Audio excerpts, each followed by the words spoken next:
Lucas capítulo 10. Eu me lembro que há quase um ano atrás, para ser mais exato, para ser um ano certinho, teria que ser dia 20, mas hoje é dia 17, 18, né? Dia 20 de março do ano passado eu preguei aqui, nesse mesmo período da manhã, porque foi o dia do meu aniversário. Ou seja, daqui a 2 dias eu faço aniversário. Eu quero louvar a Deus por essa casa. Eu coopero aqui desde 2008, a primeira vez que eu preguei aqui. E Deus tem sido muito bom. O pastor Moisés tem entendido o meu chamado, colocado sua mão sobre mim. Deus abençoe. Pastor Moisés, pastora Michele, pastor Silvano, obrigado. Pastora Michele, vocês têm sido bênção para mim.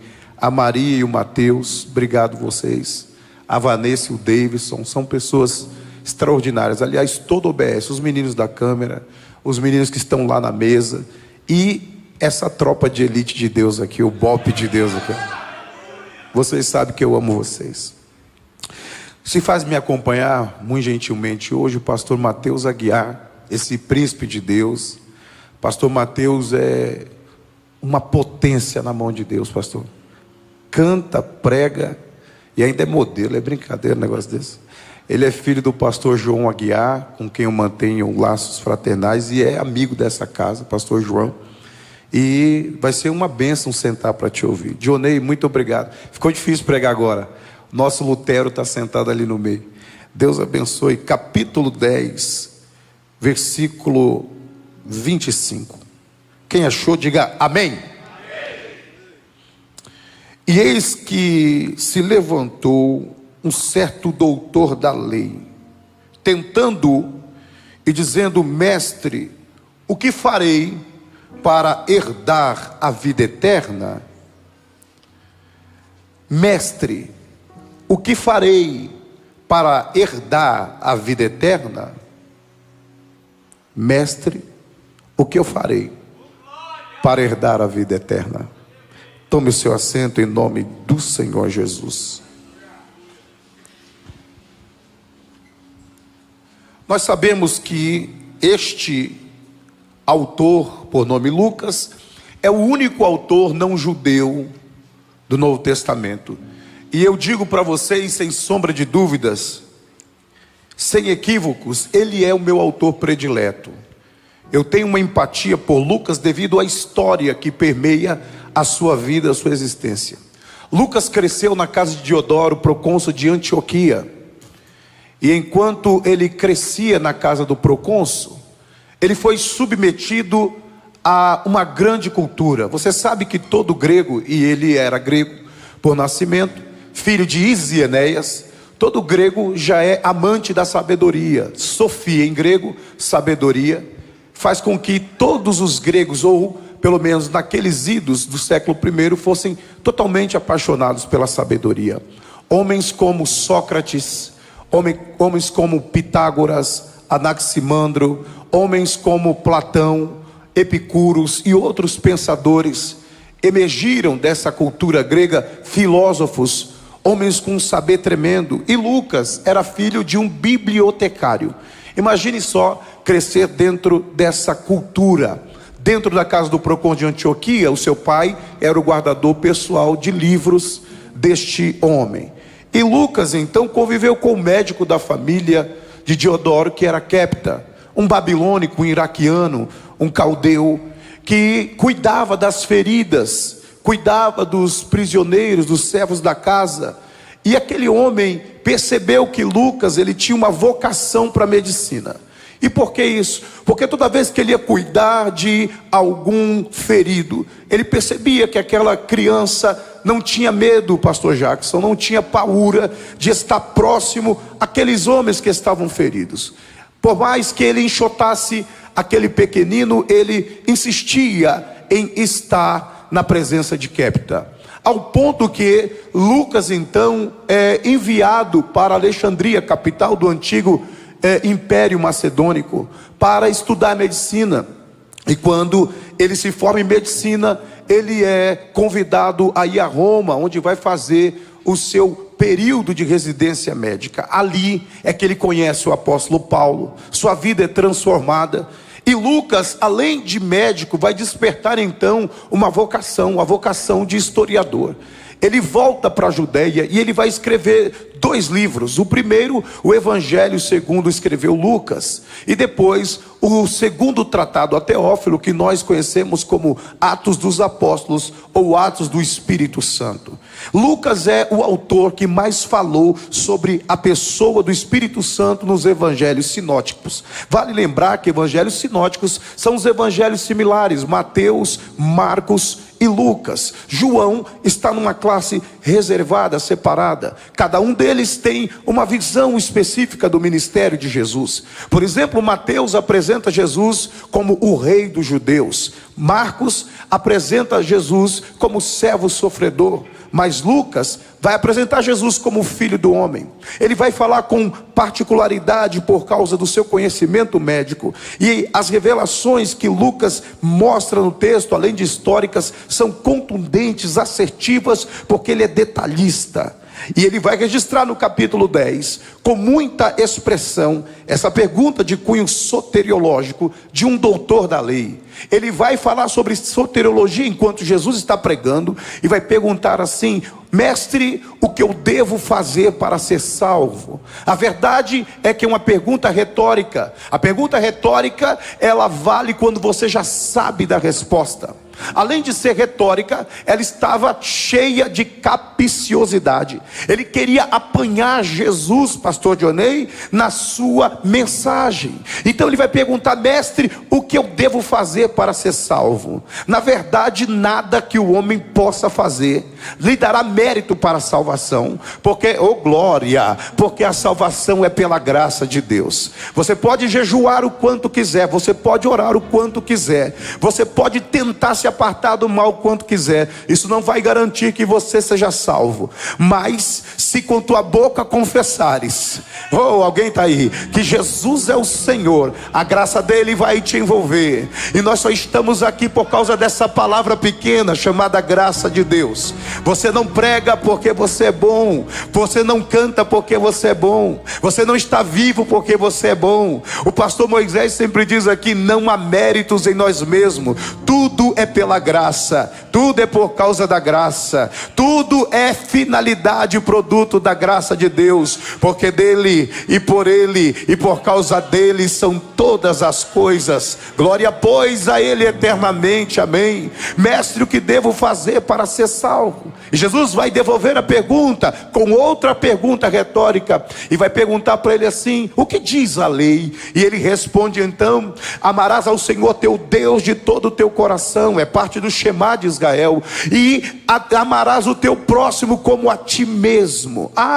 Quando Jesus percebe que ele queria apanhá-lo, ele vai mudar então o discurso para Jesus e vai perguntar: e quem é o meu próximo? É aí que Jesus então vai introduzir contando uma parábola. E é fato inequívoco que durante o ministério de Jesus, o método que ele mais utilizou para comunicar uma verdade e para se conectar com seus ouvintes foi a linguagem das parábolas. Aqui nós temos registro de uma das mensagens mais poderosas, mais profundas de Jesus acerca da humanidade, da conduta humana diante da lei. O diálogo vai se iniciar e vai se desenvolver, e Jesus vai contar que um dia um homem está descendo de Jerusalém para Jericó. Perceba aqui que aqui está se tratando apenas de geografia. Todavia, numa mensagem mais profunda, Jesus está falando, olhe bem para cá, porque agora eu começo a introduzir e tentar acessar o teu coração através dessa palavra.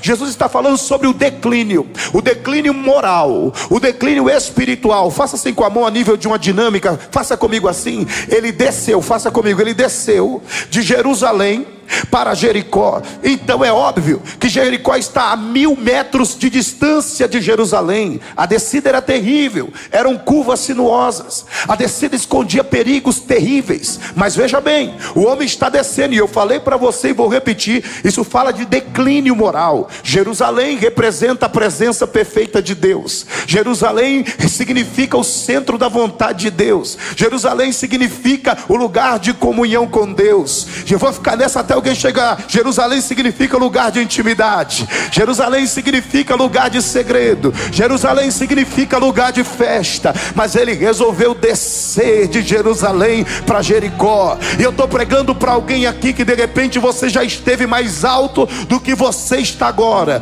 De repente você já esteve numa posição muito melhor do que você está agora. Mas eu vim pregar para você e não apontar o fundo do poço. Eu vim dizer que esta manhã o Senhor vai rasgar o céu e Ele vai descer uma escada aqui chamada avivamento, para você se agarrar e subir por ela. E quem dá glória já entende que não vai ficar na dimensão de epa, lá vai. Assim diz o Senhor nesta manhã: eu sou Deus que quando amo alguém sou capaz de pular do fundo do poço para resgatar. O homem pode te esquecer, o homem pode te jogar fora, mas na casa do oleiro não tem lixeira. Se o vaso quebrar na mão do oleiro, ele reconstrói. E alguém já está ficando de pé para adorar ali. Oh meu Deus do céu, deixa eu ser boca de Deus, porque eu já estou vendo lágrimas rolando aqui. O meu Deus é especialista em reconstruir história. Se aparecer 2 crentes para dar glória, é melhor aqui. O meu Deus é especialista em reconstruir história. Já parou para ouvir a história do Dan? Outro dia ele pregando aqui, derramando lágrimas, aleluia, ele falou: eu quero agradecer a Deus porque tantos anos o Senhor me resgatou do mundo e me colocou aqui. Já parou para ouvir a história do pastor Moisés? Alguém que foi buscar comida do lixo e hoje está sentado entre os príncipes da terra. Todo mundo aqui tem uma história de superação. Quando eu ouço o pastor Diony pregar, eu vejo, não dá para dizer que esse homem um dia foi viciado, esteve no fundo do poço. Você não pegou? O meu Deus é o Deus da segunda chance. Tem uns crentes ali dando glória. Eu vou ficar nessa até alguém chegar. O meu Deus é o Deus da segunda chance. Eu não vim pregar para quem veio dormir na consagração. Eu vim pregar para quem vai dar um pulo da cadeira e entender: Deus vai te resgatar, Deus vai te recuperar. O homem descia, oh glória. Eu quero que você segure a mão de um crente como eu pego a mão desse profeta de Deus aqui. Pega, pode pegar, chacoalha ele até a peruca dele balançar e diga: hoje você vai na contramão. O diabo pensou que você ia descer, mas eu vim como um trombeta dizer: você vai subir. Você está numa subida e não tem anjo no céu, homem na terra, demônio no inferno que vai impedir o que Deus tem na tua vida. Aquele que começou Maia, terra assim, a Camandará, aquele que começou a boa obra é fiel. Eu vou profetizar só para quem vem da glória: nenhuma ferramenta preparada contra você prevalecerá. Levanta a mão para adorar. Eu vou te dar 30 segundos para adorar. 30 segundos, depois eu retomo. Vai. Oh glória. Mão para cima quer dizer batalha ganha. Vai.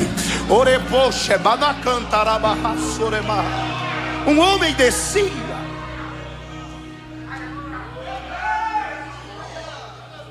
E na descida dele, Bequemaché, Oremandocia, os salteadores o encontraram e arrancaram dele as riquezas, porque quem sai de Jerusalém perde o que o Jerusalém lhe deu. Eu estou pregando para gente aqui que é pregador, pastor Silvano. Tem pregadores aqui, tem homens com ministério de Deus aqui, mas que um dia deu um passo, um momento só, para longe de Jerusalém, e foi o suficiente para os salteadores arrancarem, tomarem, baterem, espancarem. e deixaram aquele homem meio morto. Ô Bope, grita para mim, meio morto. Diga, meio morto. Ele não está morto. Fala comigo, ele não está morto. Meio morto. É a mesma coisa que o diabo fez com Adão. Adão estava no Santo dos Santos, ele estava com Deus, mas ele saiu da presença de Deus. E aí o diabo deu uma surra nele, arrancou a roupa de luz, de santidade que o homem vestia e deixou ele meio morto. Por que Adão ficou meio morto? Porque Adão perdeu os atributos que ele recebeu de Deus, os atributos comunicáveis. Ele perdeu a eternidade, ele perdeu a vida eterna que lhe era quase certeza, porque se ele comesse do fruto da árvore da vida, ele ia viver eternamente. Mas ele preferiu comer da árvore que o diabo apresentou para ele. Então ele perdeu a eternidade, ele perdeu os atributos comunicáveis, ele perdeu a alegria. Porque você vai lembrar comigo do Salmo 51, quando Davi peca, ele vai dizer: torna a dar-me a alegria da salvação. Ele perdeu o domínio que o Senhor tinha dado para ele. De dominador, o homem passou a ser dominado pelo pecado. O ladrão veio e tirou a roupa do homem. É tanto que quando o homem se encontra com Deus de novo, Deus pergunta: onde você está? Ele diz: Senhor, eu estou nu, por isso me escondi. A roupa de luz, a roupa de santidade de Adão foi retirada. Mas veja bem comigo, agora esse homem dominado pelo pecado, que perdeu as vestes, ficou meio morto. Ele estava vivo no status, mas a morte seria o seu galardão.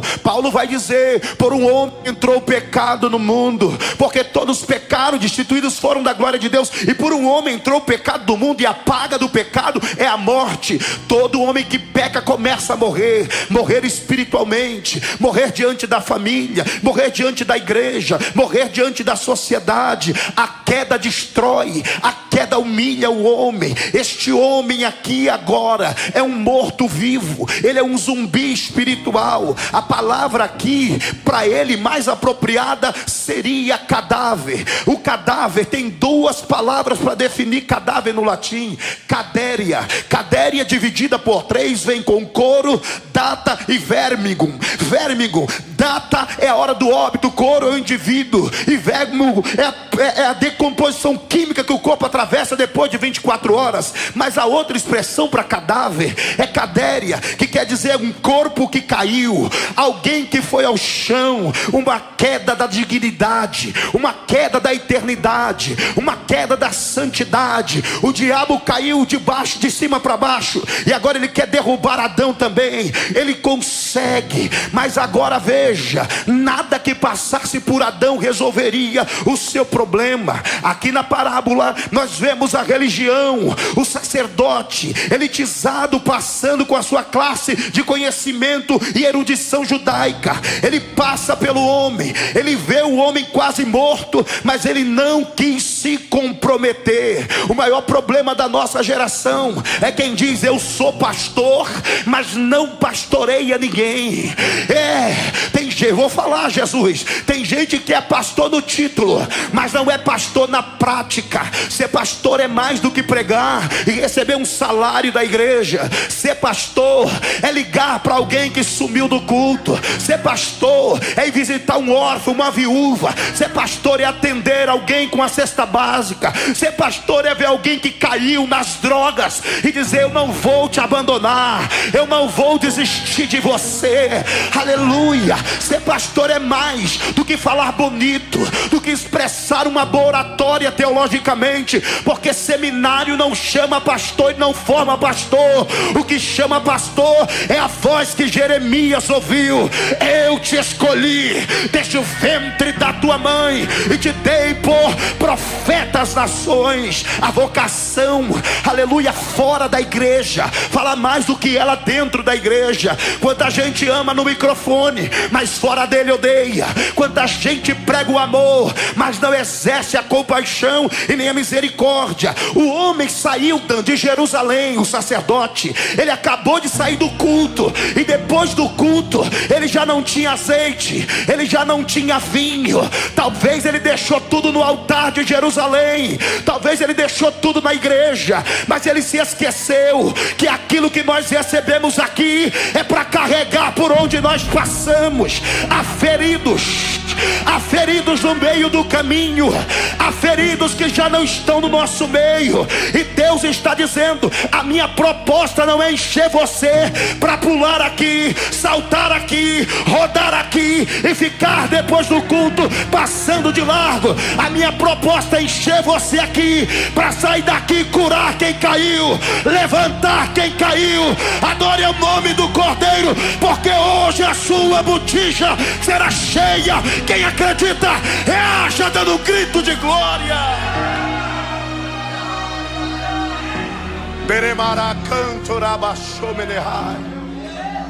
A agenda dele está tão cheia, está tão comprometida, que ele diz: não dá tempo de parar. Estou indo para o aeroporto, estou indo atender uma agenda. Eu quero falar de alguém aqui com muito respeito, com muito carinho. É o menino que corta o cabelo do pastor Moisés, corta o cabelo do Jackson, não corta do Silvano, porque o Silvano não tem cabelo. Corta o meu cabelo. Meu amigo, presbítero Luiz. Estou falando isso para exaltar ele, e ele é um homem humilde. Vocês que são alunos dele conhecem o coração do Luiz. Quantas vezes eu vi o Luiz fora daqui, sem aparecer no cartaz, pegando alguém sujo no meio da rua e dizendo: eu vou te levar lá para o roçado hoje, vou te dar uma comida. Ninguém precisa saber, mas quem carrega vinho e azeite não precisa aparecer. O cara estava com a estola sacerdotal, ele tinha acabado de sair de Jerusalém, mas ele não tinha o que um resgatador precisa ter: paixão pelas almas. Ontem eu derramei lágrimas aqui no final da mensagem. Por quê, pastor, que o senhor chorou muito? Porque eu vi almas aqui se prostrando e entregando-se a Jesus. Hoje a gente já não chora mais quando alguém aceita Jesus. Hoje a gente não vibra mais quando alguém está descendo os batismos. E os batismos estão tão esquisitos por aí. Hoje em dia a galera está mais preocupada em fazer uma selfie do que realmente descer as águas, porque nem entende o processo do novo nascimento.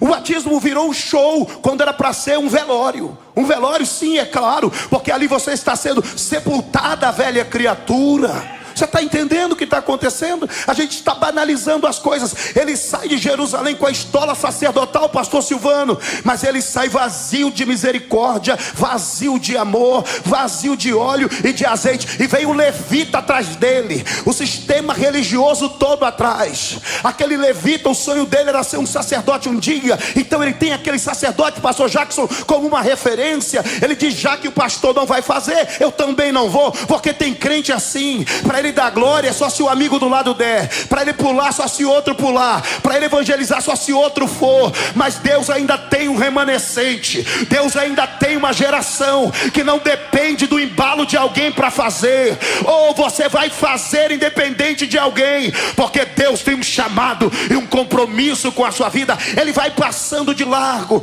O levita imita ele. São cantores, pregadores que diante do público exerce o seu chamado, exerce o seu ministério, mas quando sai da igreja, pastor Dan, perderam a identidade. Eles já não fazem mais aquilo que pregam em cima do altar. A mensagem aqui é uma, mas a vida prega de outro jeito. Não existe amor, não existe empatia. O homem não está morto, ele está meio morto. Ainda existe esperança para aquele homem, mas se depender daqueles homens de Deus, eles vão morrer ali, porque eles não vão socorrer. Todavia, aqueles homens me ensinam uma lição. Não adianta eu ter nome, não adianta eu ter posição, não adianta eu fazer parte de uma convenção, não adianta eu ostentar uma credencial, se eu não carregar o que é mais importante dentro de um ministério: azeite e vinho, azeite e vinho. Eu vou ficar nessa até você entender. É mais importante você, aleluia, aparecer diante de Deus do que diante dos homens. Aquele sacerdote Jackson tinha posição, mas ele perdeu perdeu uma coisa que muito anônimo ainda tem e preserva. Você está lembrada daquela mulher de 2 Reis capítulo 4? Ela chega desesperada na casa do profeta, e o profeta pergunta: minha filha, o que você tem em casa? Ela diz: tua filha não tem nada, tua serva não tem nada a não ser uma botija de azeite. Veja que o texto vai iniciar dizendo: certa mulher das mulheres dos filhos dos profetas. A mulher não tem nome, a mulher é anônima, mas ela tem algo que muita gente com nome não tem. Ela tem uma botija, porque mais importante do que ter nome é ter uma botija. Tem gente aqui que ninguém te conhece, mas o céu conhece você, conhece a botija que você carrega. Deixa eu ver quem tem botija para Deus encher essa manhã aqui. Eu quero que você diga para 3 pessoas: a botija está aí, Deus vai encher ela. Abra a boca para profetizar, provoque esse crente. Cada glória que você der é o azeite que cai na botija. Cada aleluia que você der é o azeite que cai na botija. Joga as tuas mãos para o santuário. O diabo já está nervoso do lado de fora, dizendo: eu pensei que ia envergonhar ele, eu pensei que ia parar ela, mas ele está com a botija cheia, cheia, cheia, cheia. Deus me trouxe aqui esta manhã para dizer: é uma manhã que eu vou encher tua botija. Você não precisa de um nome, você precisa de uma botija. Botija cheia faz a diferença. Prega na unção, canta na unção, ora na unção, evangeliza na unção. A unção faz a diferença. A unção quebra o jugo, a unção abre a porta, a unção arrebenta os grilhões, a unção liberta, a unção transforma, a unção levanta, a unção preenche, a unção dá, a unção tem, a unção habilita, a unção transforma. Quem está ungido, erga a mão para o céu agora. Erga a mão para o céu agora. Erga a mão para o céu agora. Diga para Deus: Senhor, unge a minha mão aqui. Unge a minha mão. Pode orar, eu espero. Diga: Senhor, unge a minha mão. Pode orar, eu espero. Unge a minha mão. Agora ore e diga: Senhor, me dá um sinal que tu ainda está comigo. Ore, diga: Senhor, me dá um sinal que o Senhor ainda tem negócio comigo. Vai orando com a mão levantada. Oh glória, oh glória. Alguém está orando aqui? Oh glória, tem uma criança de mão levantada dizendo: eu quero. Oh glória, tem mulheres de Deus aqui dizendo: eu quero. Você quer um sinal? Então lá vai. Eu vou contar até 3. Quando eu disser 3, você vai colocar a mão na cabeça de alguém. Ainda não, hein? É só do 3. E vai dizer assim, ó: recebe o que eu estou recebendo. Se a unção está caindo aí, ela vai se manifestar. Por quê? Porque a unção, ela é contagiosa. A unção é contagiosa. Já estou vendo gente falando em língua estranha. Já estou vendo gente derramando lágrima. É unção, é unção, é unção. Já estou vendo gente abrindo um sorriso. É unção. Oramanturabagaia, orabacheia. Eu profetizo: aonde você colocar a mão, a unção vai pegar. É 2. Se prepara, porque Deus vai renovar agora. Vai renovar agora. É 2,5. Ele vai te dar um sinal que é Deus do teu chamado, que é Deus do teu ministério. É 3. Coloque a mão agora na cabeça de alguém e diga: pega a unção, pega a unção, pega a unção. Sinta a unção, receba a unção, receba a unção, receba a unção. Agora, agora, agora. Pega, pega, pega. Olha o renovo aí. Orabanchora Mahaia. Tá sentindo ela? Oramas, que coisa mais linda. Tá sentindo ela? Remaia, remaia. Ela vai passar aí. Ela vai passar aí. Olha ela aí. Olha ela aí. Olha ela aí. Rebababababababa. Solta esse idioma. Fala em línguas. O diabo disse: ele morreu. Mentira. Ele estava vivo ainda. Ele estava vivo ainda.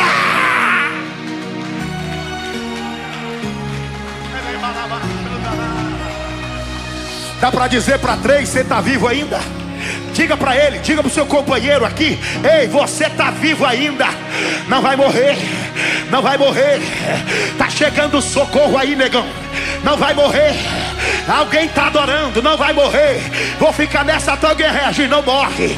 A unção preserva, a unção preserva.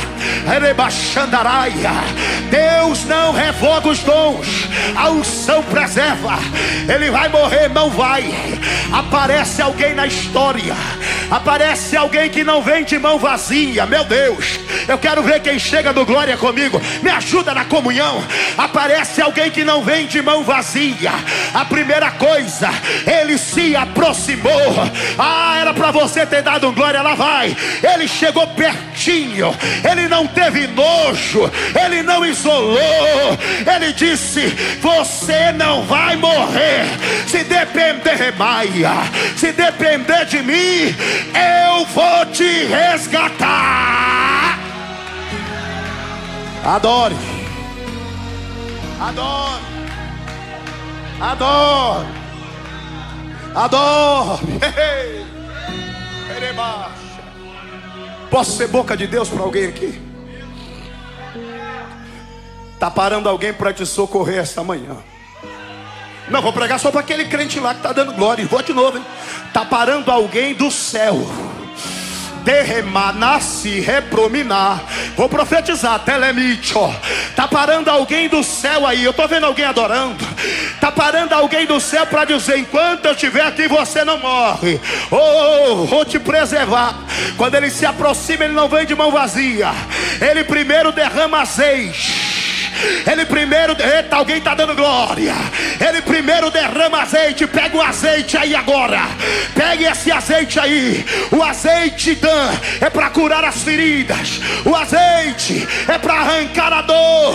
O azeite é, aleluia mesmo. O azeite é bálsamo. O azeite tira depressão. Vou falar, Jesus, tem crente deprimido aqui? Não, filho, levanta a cabeça, dá um grito de glória. O azeite cura. O azeite cura.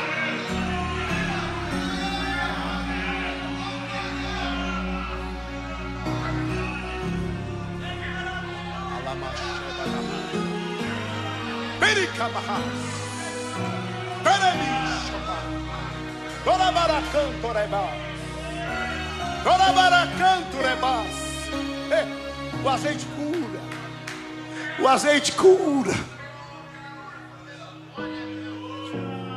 O azeite cura. Alguém dizia: pastor Silvano, morreu, mas ninguém viu quando o azeite estava caindo. O azeite cura. O azeite cura. O azeite cura. O azeite cura. Você não pegou, né? Por isso Davi falou: derrama o teu óleo sobre a minha cabeça, porque o azeite cura. Pastor, eu estou aqui dentro, tá difícil aqui, hein? Tem hora que eu tenho vontade, aleluia, de pegar o cara aqui no jiu-jitsu, mas azeite também resolve diferença. Ele disse: quão bom e quão suave é que os irmãos vivam em união. É como óleo, óleo precioso que desce sobre a barba, desce sobre o vestido. É Deus dizendo: esta manhã eu vou te lambuzar todo. Você vai sair daqui como aquelas garças quando sai daqueles acidentes ambiental, toda molhada de azeite, toda molhada de unção. Receba autoridade para adorar agora.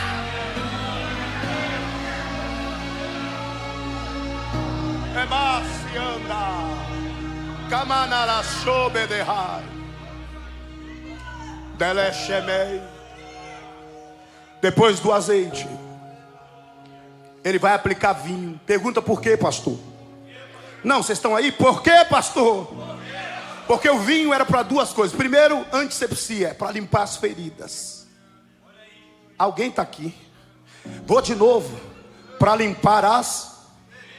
Deus está dizendo: eles podem ter te machucado, Eduardo, eles podem ter te ferido, mas eu vou curar as tuas feridas. E se eu te falar, pastor Silvano, que tem homens sentados aqui que foram feridos pelo pai, feridos pela mãe, feridos por algum pastor irresponsável que disse: você não tem jeito mesmo. Mas eu vim como trombeta de Deus dizer: você pode ser o próximo prefeito da sua cidade. Você pode ser o próximo pregador dos Gideões missionários da última hora no ano que vem. Alguém está dando glória? Então eu vou ficar valente. Você pode ser a esperança de Deus. Você tem que entender o seguinte: Deus não te trouxe aqui porque te esqueceu. Eu vou dar um grito e eu quero ver quem vai pular para pegar. Deus te trouxe aqui para curar as tuas feridas. Curar as tuas feridas. Tem mulheres que estão me ouvindo, que de repente você foi ferida na sua adolescência e ninguém soube disso, que viveu violências terríveis e ninguém soube disso, e Deus dizendo: eu conheço as tuas feridas. Tem gente aqui com ministério sério de Deus, que fez tanto, que correu tanto, e que as pessoas aplaudiam você, gostavam de você enquanto você estava em Jerusalém. Mas agora, talvez olhe você como um leproso, como um sujo. Mas ele não teve esse sentimento. Ele foi e disse assim: enquanto eu estiver aqui, eu vou sarar as tuas feridas. Ele é o Deus que sara as nossas feridas. Isaías vai dizer: o Ravuratomer Palano, pelas suas machucaduras nós fomos sarados. Ele sara. Eu vou para o trecho final agora. Depois de colocar óleo, depois de colocar azeite, depois de colocar vinho, ele deixou o homem ferido. Levanta a mão, por favor. Faça assim, ó. Faça assim, ó. Numa estalagem.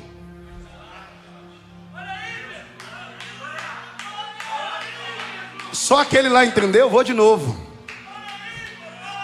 Você não está aqui porque você é ruim. Você está aqui porque você é amado. Você está aqui numa estalagem. Você está aqui hospedado. Sabe o que é estalagem? Estalagem, pastor, é hotel. Sim ou não? O camarada estava lá sem pagar nada, comendo e bebendo e se recuperando. Alguém ficou de pé? Aquele lá pegou. Vou de novo. É Deus dizendo: eu vou pagar e vou te alimentar. Você só tem o trabalho na estalagem de gritar para o diabo ouvir: você queria me matar, mas eu estou vivo. Vivo, vivo, vivo.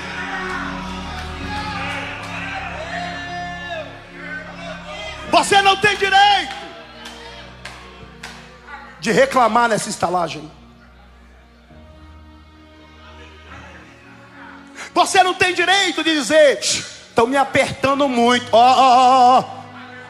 O que apertava muito era o cano do cara dizendo: tu tá me devendo, tu vai ter que pagar. Eu tenho uma palavra só para quem vai dar um grito de glória esta manhã. Aleluia. A moenda de Deus não te aperta para te matar. Ela te aperta porque sabe que ainda tem um caldo para arrancar de você. Eu tô vendo aqui, sabe o que? Aquelas moendas de cana. Já viu moenda de cana? Eu gosto de caldo de cana. Mas um dia o camarada foi na Bahia. Eu cheguei lá, um calor terrível. Falei para ele assim: ô camarada, eu quero tomar caldo de cana. Davidson, ele pegou uma vara de cana, moeu. Pegou outra vara, moeu. E eu tô olhando. Aí ele pegou o bagaço, dobrou e passou de novo. Aí daqui a pouco ele pegou a terceira vez. Eu falei: ô cara, pega uma cana nova. Eu falei: não, você vai pegar o bagaço? Não, ele falou: ô pastor, você entende de pregar, eu entendo de cana. O dono da moenda sou eu. Quando eu passo ela na moenda de novo, é porque o melhor suco vai sair agora. O melhor, alguém pegou. O melhor suco vai sair agora.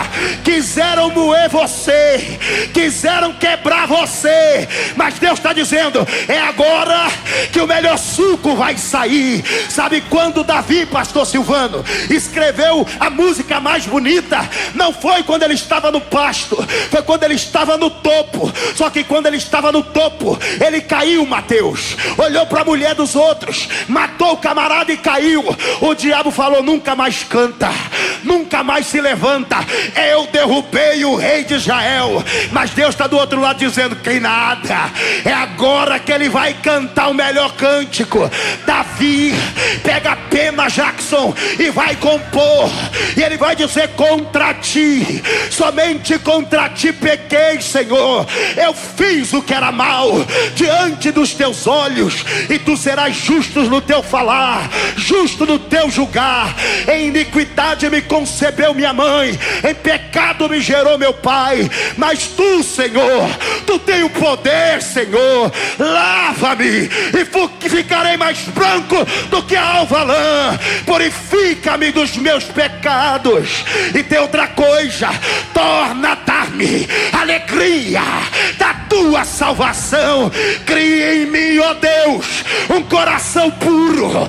Renova dentro de mim o espírito reto, e assim eu ensinarei aos transgressores os teus caminhos, e os pecadores a ti se converterão. Sabe o que Deus me trouxe aqui para te dizer?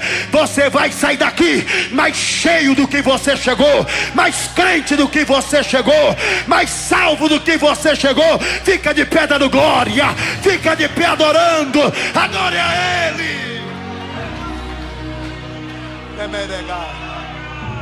Abraça alguém bem forte aí, abraça alguém bem forte e diga: Deus ainda tem um caldo para tirar de você. Fala para ele. Não é para gritar, irmão, para ele acordar. Você não está ligado? Grita para ele: não desiste não. Você não... Oh, que lágrima linda. Você não vai morrer nesse deserto. Há uma presença te envolvendo. Libera teu grito de glória.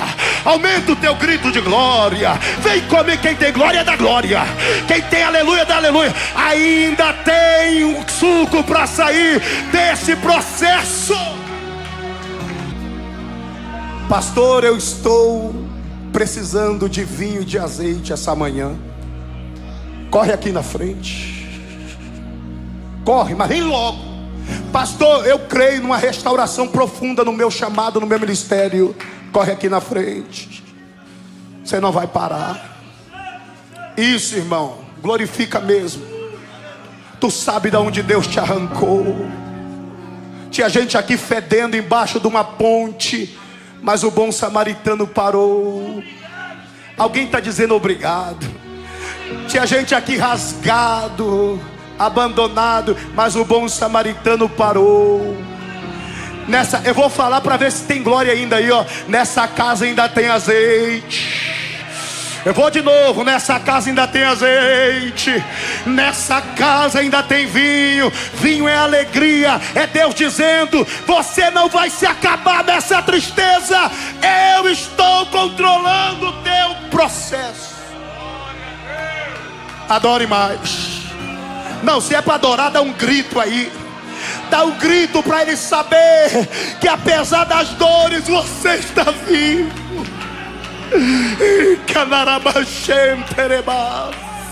Adore, adore, porque ele está entrando na ferida agora. Você tem coragem de virar de frente para alguém? Eu estou escutando língua estranha aí. Tu tem coragem de virar de frente para essa irmã, para esse irmão aí? Tem? Pega na mão dele, pega nas duas de preferência. Isso, me ajuda na comunhão, irmão. Pega aí, ó. Entra no mistério aí. Você não está ligado, filho? Você não está ligada, filhinha? Faz isso. Vira de frente para um crente que está ligado, mas que está ligado, que está no manto. Elebadá, canto. Porque Deus vai tomar os vasos dele aqui agora no renovo. Mas diga para ele forte, diga forte, diga forte, diga muito forte. Diga assim: eles pensaram. Grita, não, isso aí não, pra valer. Eles pensaram que você ia morrer. Fala forte: na beira do caminho. Mas hoje eles estão te vendo vivo. Diga para ele: Deus vai tratar as tuas dores. Agora profetiza para ele, diga: neste processo Deus vai restaurar você. Abraça ele, sinta a glória de Deus agora.